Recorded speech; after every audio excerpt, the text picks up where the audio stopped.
बच्चों, चलिए प्रश्न देखते हैं। डीएनए के डबल हेलिक्स मॉडल में प्रत्येक शारीयुग्म दूसरे से कितनी दूरी पर होता है?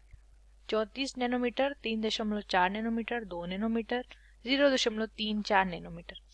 आइए जान लेते हैं हमारे प्रश्न की मुख्य अवधारणा।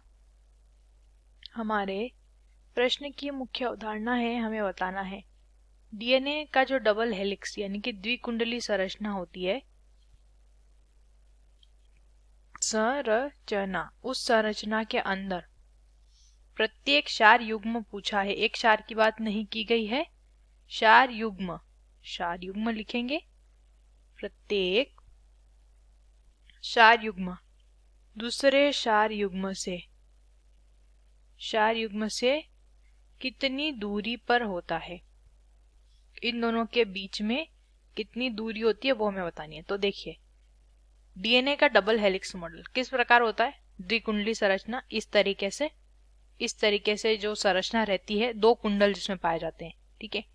एक 5-3 रहता है, दूसरा 3-5, यानी कि एक दूसरे के प्रति समानांतर होते हैं। इसी को क्या कहते हैं? इस संरचना को ही द्विकुंडली संरचना बोला जाता है डीएनए की। अब इसमें वो क्षार युग्म इस तरीके से रहते हैं, इस तरीके से क्षार युग्म पाए जाते हैं, ठीक है। एडिनिन जो है वो थाइमिन से जुड़ता है, ग्वानिन जो है वो साइटोसिन से।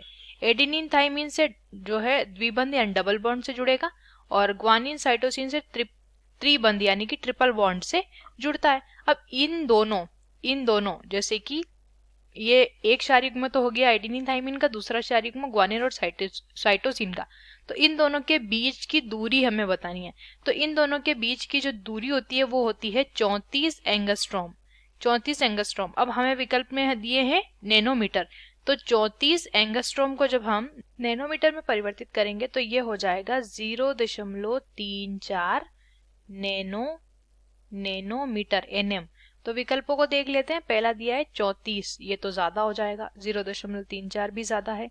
2 नैनोमीटर ये तो कम है, तो जो हमारे प्रश्न, ये भी ज्यादा है दोस्तों, ऐसा हम कहेंगे। 0.34 नैनोमीटर हमारे प्रश्न का सही उत्तर होगा, क्योंकि यही दो क्षार युग्म के बीच की दूरी होती है डीएनए में। तो विकल्प डी सही उत्तर होगा। आशा करते हैं आपको इस प्रश्न का उत्तर समझ आया होगा। धन्यवाद।